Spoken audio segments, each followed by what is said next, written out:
Robert Stark here. This is the Joint Resolution Committee. I am Joint Committee Chairman. I'm Robert Stark with Jason Wright and Marcus Ruiz Evans as a moderator.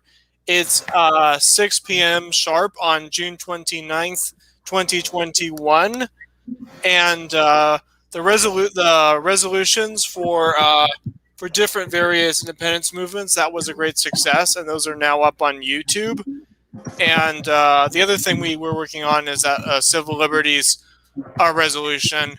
Uh, Marcus, do you want to, or Jason, do you want to comment on how the resolutions for the independence movements went? Yeah, sure. I think that we formulated a great little template to go by to help streamline everything. And I think it did exactly that. It helped us streamline, and we basically busted through several of them in like a matter of weeks, when before it had taken us a month or two just to get one. So I see this as definite success.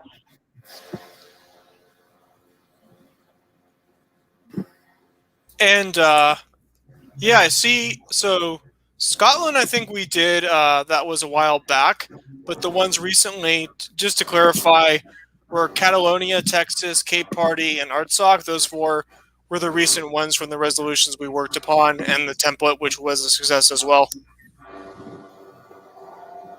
Yes.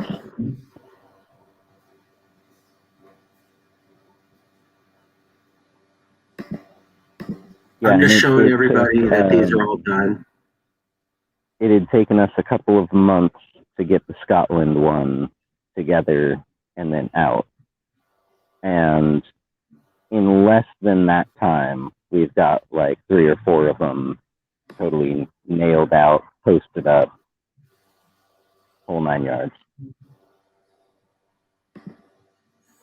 It is a lot faster. Yeah, the Artsakh one took a while, and there's 2 Artsakh ones and 2 Scotland ones. Is there a way that you can, Marcus, you can post them, tweet them out on the main Yes California Twitter profile? Yeah, I'll work on that this week.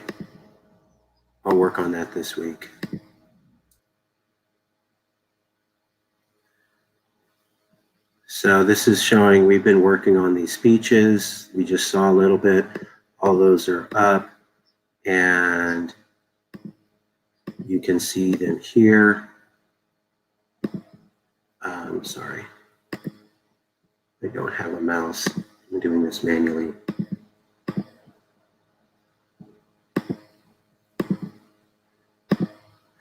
Okay, so you can see them here: Catalonia, Texas, Cape Party, Scotland, Artsakh, and yeah, that's it. Catalonia, Texas, Cape Party, Scotland, Artsakh. These are the ones that we have so far. And we already have a model, which we've been covering over the last couple weeks. And we've been, really, Jason and Robert have been making these speeches.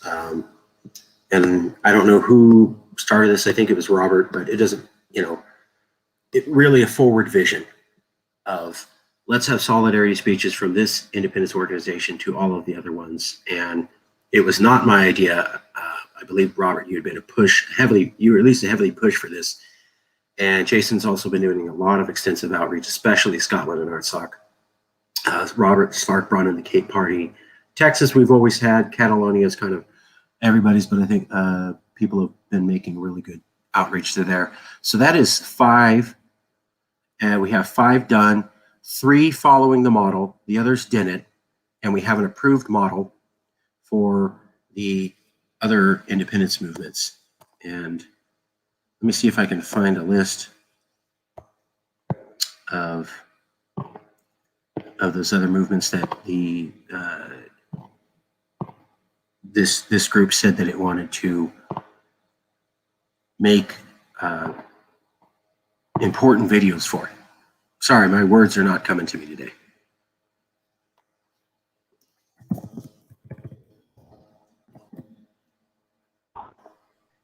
Personally, I mean, I know most indigenous nations are not really like actively pursuing self-determination, independence The only one movements per se. I think the only one I can think of is Lakota that had a serious independence movement. I don't think any of the other ones did. Well, independence movement or not, I think it's rather appropriate that we like maybe do at least a statement of solidarity or something.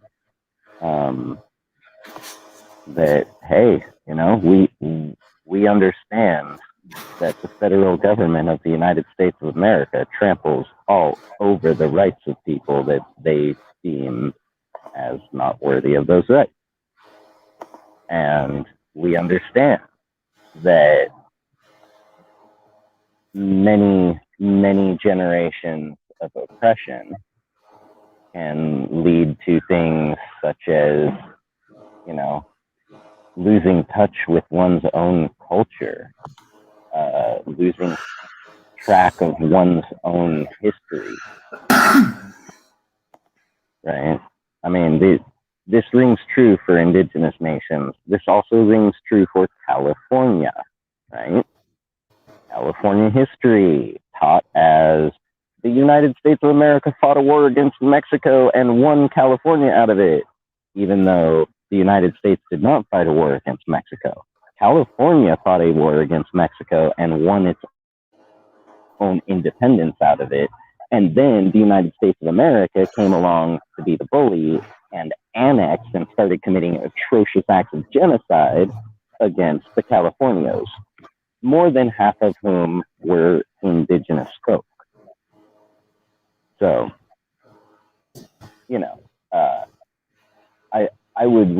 I think it's pertinent. I think it's appropriate. And if you guys would support it, I think that we should probably do something along those lines. So for specific tribes, like say like the Chumash, or just in general. We could do it just in general because let's face it,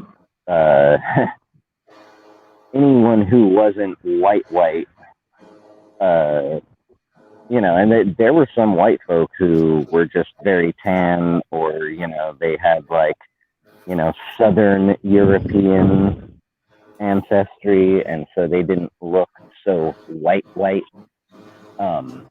So back in the day in the United States of America, if you weren't white, then you didn't get rights.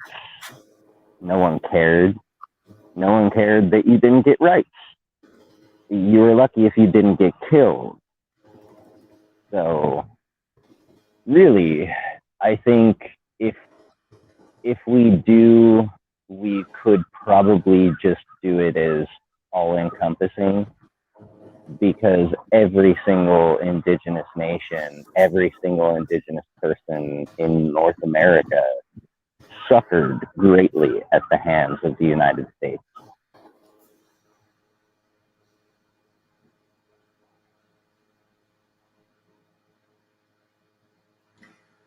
There are at least two indigenous nations that have sort of said that they act independently and are large enough to be a full-fledged nation. That's the Lakota and the Navajo.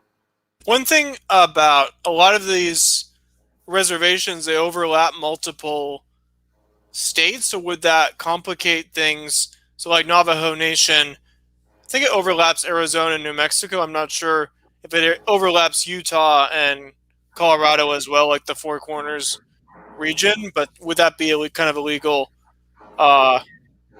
legally complicating things, as we've kind of just which was an issue like with Greater Idaho? I personally don't think it matters so much, and here's why. The Navajo Long Walk. The Navajo were brought from what was actually their land where they had actually been for God knows how long, and they were forcibly removed from there. And now what we think of today as the, Arizona, New Mexico, Navajo area, that, I mean, sure, it might be their area that was assigned to them now, but that's because it had like bubonic plague. It's out in the middle of one of the hottest parts of North America. Literally, nobody wants to be there. Literally. So, I mean, really, I don't think it matters so much because that whole area isn't even theirs anyway. Their area is actually a much more prime area that they were forcibly removed from, and it was a war crime, act of genocide, call it what you will, but like, when you start with a really large group of people all at gunpoint and you march them through the harshest conditions possible, and the group that's alive enough to make it to the destination is like 1/10 or less of what you had started out with. Well, I don't think it really takes a professor of mathematics to put the 2 and 2 together on that one. That was an atrocity. And it was also that the United States government could take control of all of the resources that they wanted that was on Navajo land.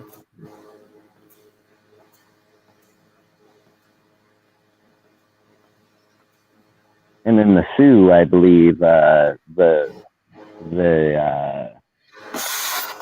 is it that Mount Rushmore was carved into? Is it the Blue Mountains? Or the Black Mountains? I think Black Mountain. Yeah, something like that. That was their sacred burial ground. That was like super duper sacred to the people there. So much so that they wouldn't really even go up on the hill unless it was for a ceremony, for a specific thing. And like originally, the deal that they made with the United States government was that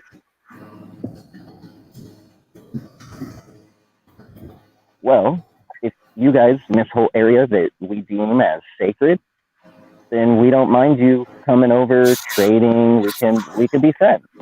Just don't go and deeply, egregiously offend us. And of course, in true United States fashion, they had to pretty much immediately go and put all those people at gunpoint and say, there's gold and gemstones and all sorts of stuff up there that we want. And you're not white, so we're not affording you the same rights that we afford to ourselves. So, see my gun, you can leave now or be shot. That's America. So really, we could cover it all with one really well done, and I don't think it would be short, and I don't think it could be really a templated one. I think it should get a lot of thought and effort. Maybe not so much time because we want it out in a timely manner, but lots of thought, lots of effort, lots of, get it done enthusiasm in there so it doesn't take too much time. And we could craft a speech that, one, tells indigenous folk around the world that, hey, we really do care, and we really don't like all of these sort of atrocities and would never perpetrate such things if we were the ones in power. It also says, hey, U.S. government, you've been bad.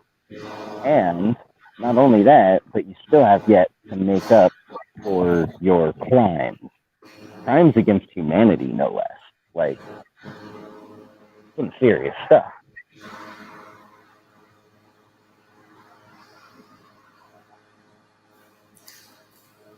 Yeah, I would say draft it. Start a draft. That always starts the creation process.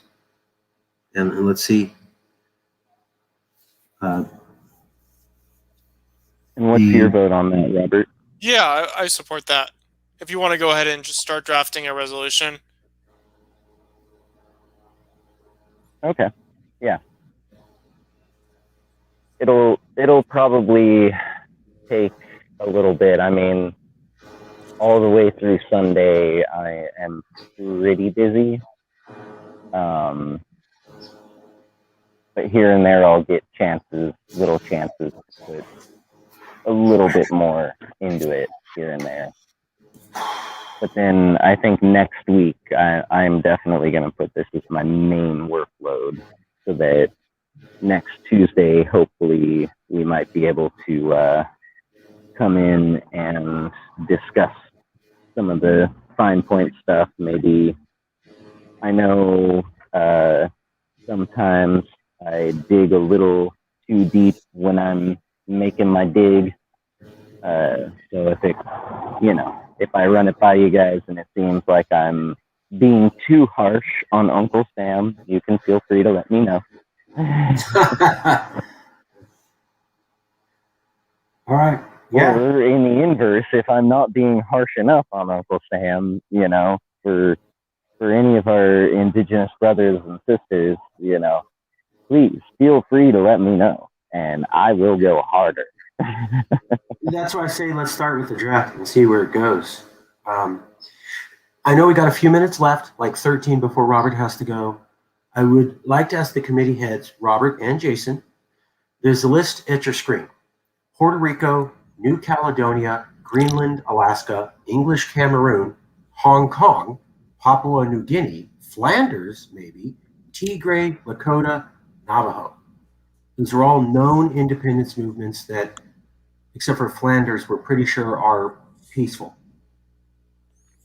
Yeah, we should. I support writing. Should we just go ahead and write up stuff, or to discuss which of those we want to support? Or should we just go ahead and support all of them, or is it up for a discussion? It's up to you guys. I mean, each one of these is peaceful, to my knowledge. Yeah, with the question mark, is my impression is Flanders is 100%. They're 100% peaceful. The only issue is that they're more ideologically right wing. So my stance is that I support resolution for all of them, but it's worth discussing. But my stance is that I would support all of them. What do you mean Flanders is right wing? If I may ask you, sir. They have a more ideological right wing background. I mean, are they saying they want to become independent because they don't like brown people hanging out, or is it like more like traditional Republican type thing? Because this is a good point. I would not have supported Brexit. Now, initially I did, but after Brexit passed, and they go, yeah, it passed because they had all these commercials saying, oh my God, immigrants and Muslims. Well, no, I don't want to support that. Was it peaceful and legal? Yes. Was it?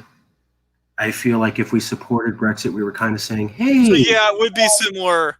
It would be similar. I guess they're kind of similar to Brexit. It's the committee, Jason. How do you feel about that? I just think it's problematic for us to say we love diversity, and maybe these other. Yeah, that's what I was gonna get to right there. Is look at Catalonia, right? Catalonia is fairly progressive when it comes to the rest of Spain. Catalonia is still further right than most of California. But we support Catalonia. We support their right to self-determination. And and that's ultimately what it comes down to, is the right to self-determination. And there are groups that are covered, certain groupings of people that are covered by the Articles of Self-Determination, and ones that are not. Ones that are, we definitely should be at least supportive of their right to pursue self-determination unimpeded or unimpinged, right? Because we are one of them. If we don't support the right to self-determination, then we definitely have no place touting our right to self-determination. See? So, ultimately, any sort of, political leaning, I mean, if they're fascists or like literally like Nazis, they're like, I'm not one of those crazies that thinks Hitler's still alive, hidden in a bunker somewhere, but I do believe that we could reenact all of his policies and make this world Hitler's envisioned, grand whatever thing, the grand pile of horse droppings. If they are like that, then we definitely would want to be very careful about saying anything. The most we should say for something like that would be we support the right to self-determination, right? What we don't want to say is how chummy we are, how much we love them, what we have in common, because then we look like Nazis. And we can use the same. I think the template is fine for that.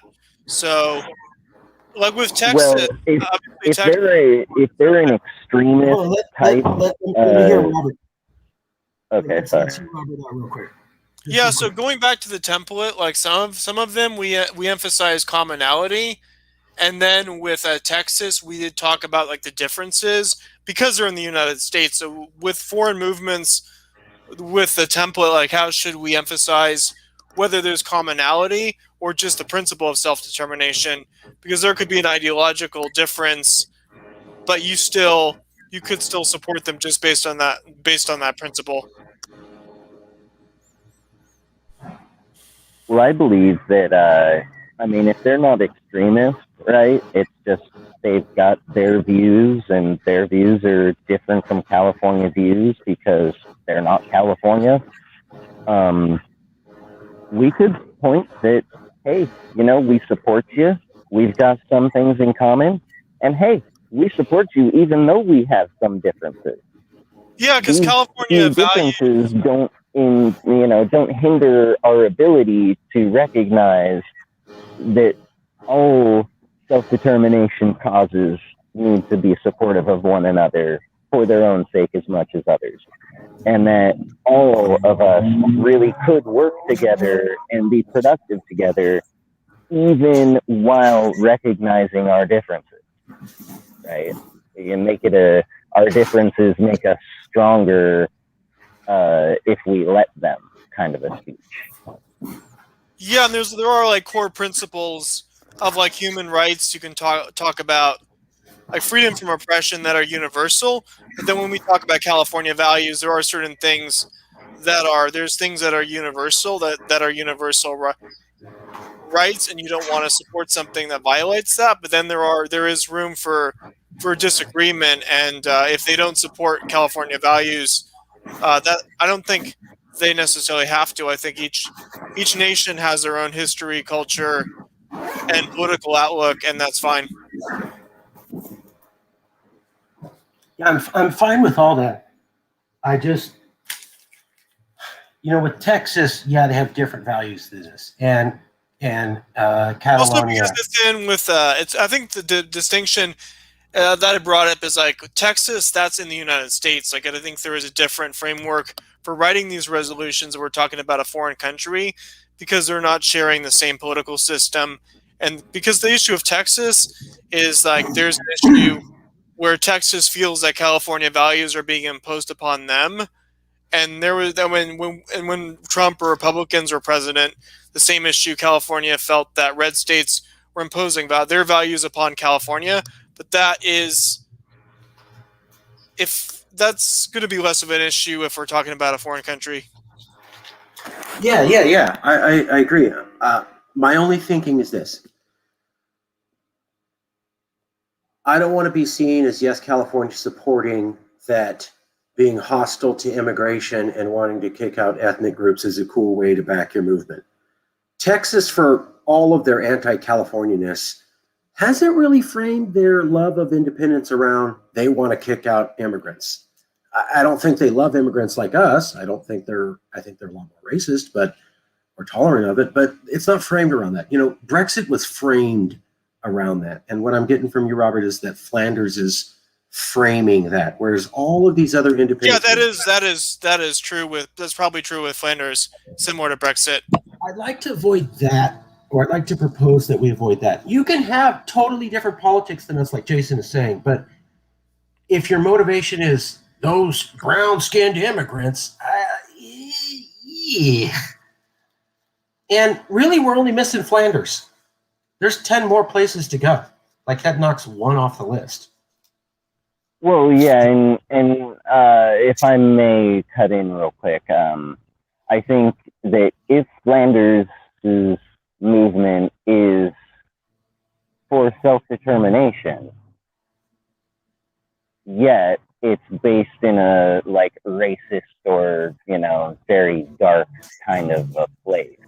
Because part of it is that the country Belgium is that it was sort of carved up after the end of the Napoleonic Wars, but there was no. I think it was like the British primarily played a role in carving it up, but it was carved up as a buffer against France because of Napoleon, but there was no respect for the people living there. Well, and so what I'm trying to get at is if Flanders is seeking self-determination, but it's based on something kind of what we might consider icky or evil, right? Something bad. Then the most we should say is that we support everyone's right to self-determination. And definitely just leave it at that, if we do cover it at all. Now, I think blatantly choosing not to cover it while choosing to cover other ones does kind of say the same message as, not agreeing with their right to self-determination, which would then undercut our own message about our own right to self-determination. So I do think, we should look into it. I don't think we need to do that one next. We could definitely put that in the look into it deeply pile.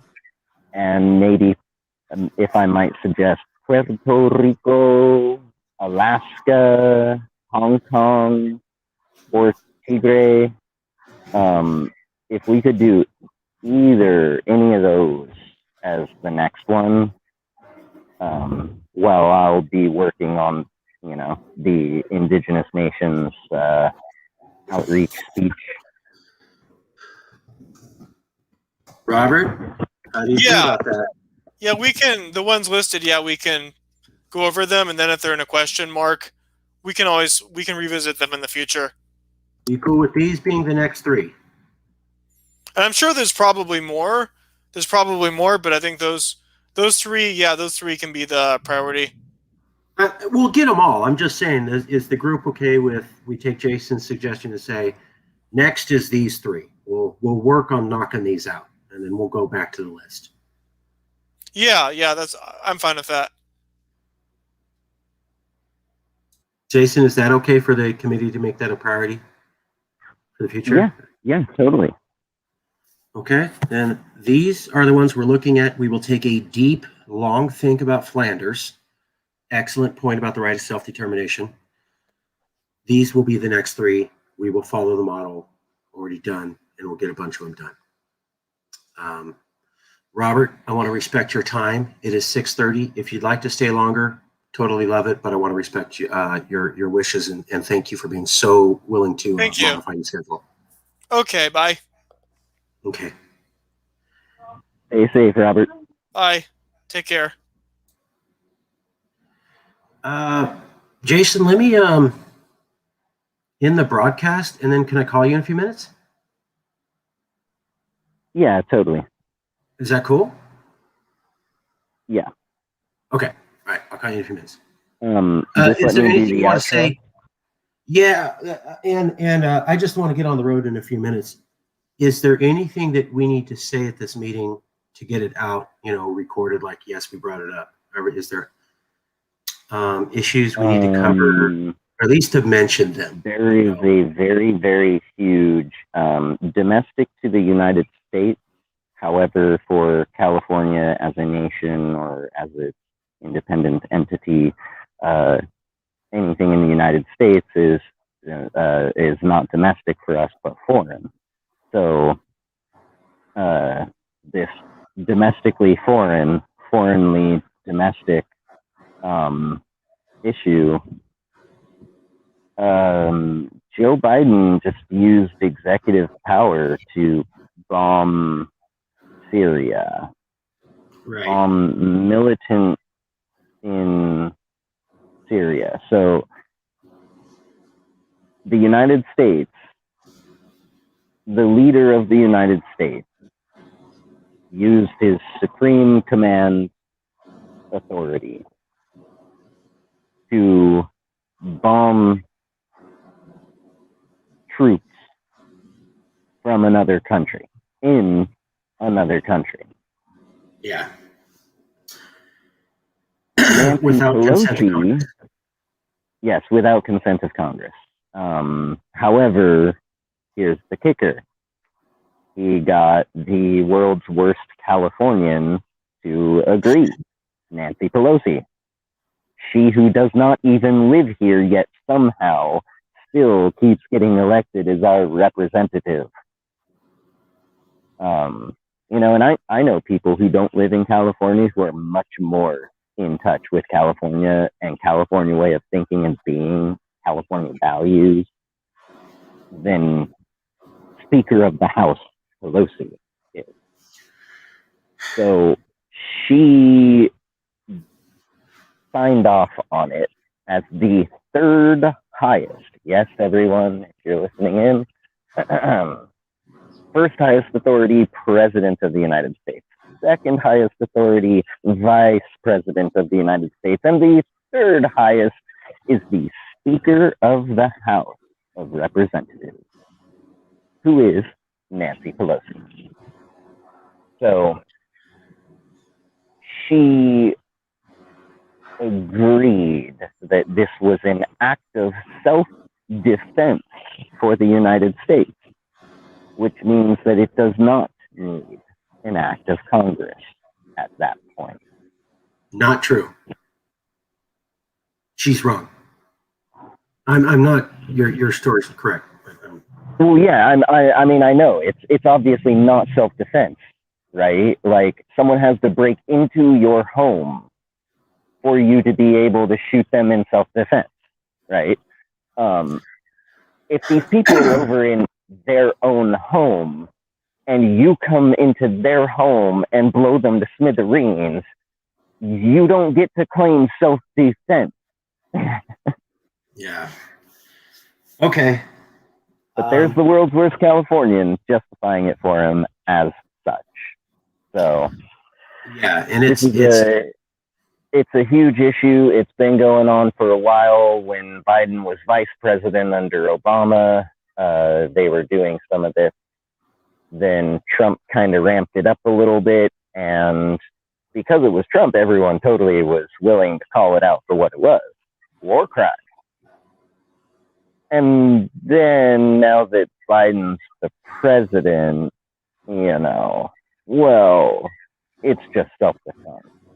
But literally, when Trump had American bombs dropped on Syria, it was a totally different story.